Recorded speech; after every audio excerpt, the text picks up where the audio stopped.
Good morning, learners. I hope you all are doing very well. Today we are going to read the lesson Talkative Barber part 2. Half part we have done in previous video and half was remaining. So today we are going to complete the lesson. So let's start the lesson.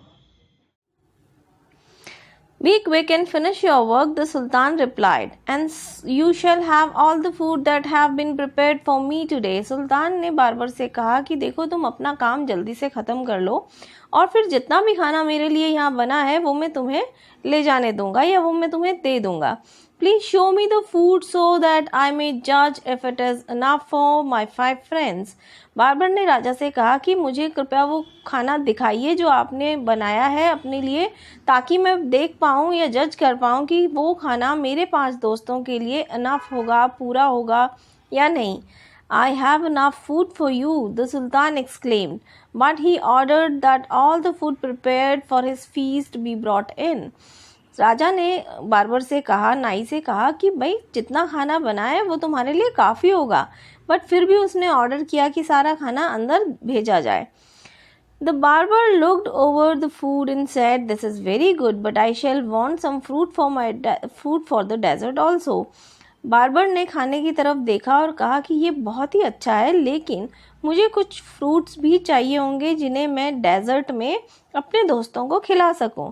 The sultan in desperation, since his head was half shaved, ordered that the fruits should also be brought in. सुल्तान जो कि बहुत ही घबराहट वाली और बहुत ही अजीब स्थिति में फंसा हुआ था इस समय, क्योंकि उसका आधा सिर जो है शेव हो गया था और आधा रह गया था. उसने ऑर्डर किया कि कुछ फ्रूट्स को भी अंदर उनके लिए भेजा जाए. The barber left off shaving the Sultan to examine each dish separately. This took up half an hour. Barber ने शेविंग छोड़ दिया और चला गया सारी डिशेस को एक एक करके चेक करने के लिए, और सारे डिशेस को एक एक करके चेक करने में, एग्जामिन करने में उसको लग गया आधा घंटा.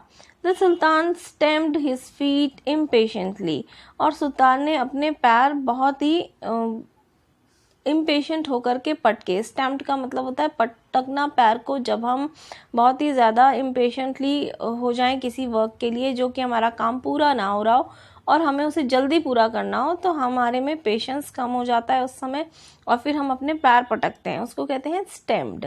But the barber did not hurry, लेकिन अब भी नाई को कोई जल्दी नहीं थी. बार्बर बिल्कुल आराम से डिशेस को चख रहा था. एट लेंथ का मतलब होता है जब हम अति हो जाए किसी चीज़ की, जब हम किसी चीज़ को बहुत खींच दें और अब हमसे बर्दाश्त ही नहीं हो रहा हो कि वो कंप्लीट क्यों नहीं हो रही है, उसको हम कहते हैं एट लेंथ.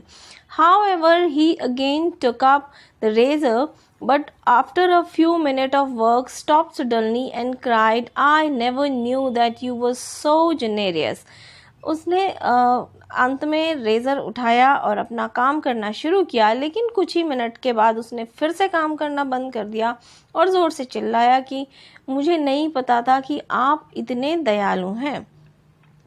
न्यू वर्ड्स जो इस लेसन में आए हैं वो है चैटर. चैटर का मतलब होता है एक ऐसा आदमी जो बहुत ज़्यादा बात करता हो, जिसको हम कभी कभी चैटर बॉक्स भी कहते हैं. हम अपने फ्रेंड्स के लिए यूज़ करते हैं कि ये चैटर बॉक्स है. इसमें को हिंदी में हम कहते हैं बातूनी. डिफेक्ट का मतलब होता है कोई गलती होना या कोई फॉल्ट होना किसी चीज़ में, उसके लिए हम यूज़ करते हैं डिफेक्ट.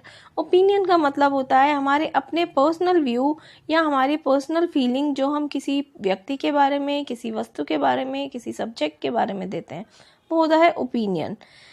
नेक्स्ट है एग्जॉस्टेड. एग्जॉस्टेड का मतलब है थका हुआ और बुरी तरह से परेशान हो जाने वाली जो स्थिति होती है उसे हम कहते हैं एग्जॉस्टेड. नेक्स्ट है आपका डेजर्ट. डेजर्ट का मतलब होता है मीठा खाना, यानी कि खाने की कोई ऐसी मीठी चीज़ जिसे हम खाना खाने के बाद खाएं, यानी स्वीट डिश को हम कहते हैं desert.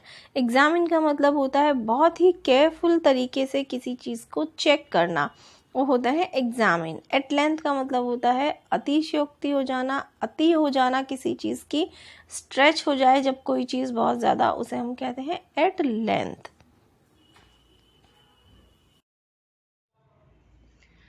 So learners, I hope you enjoyed the story and you understand also. So in next video we'll soon meet with another chapter.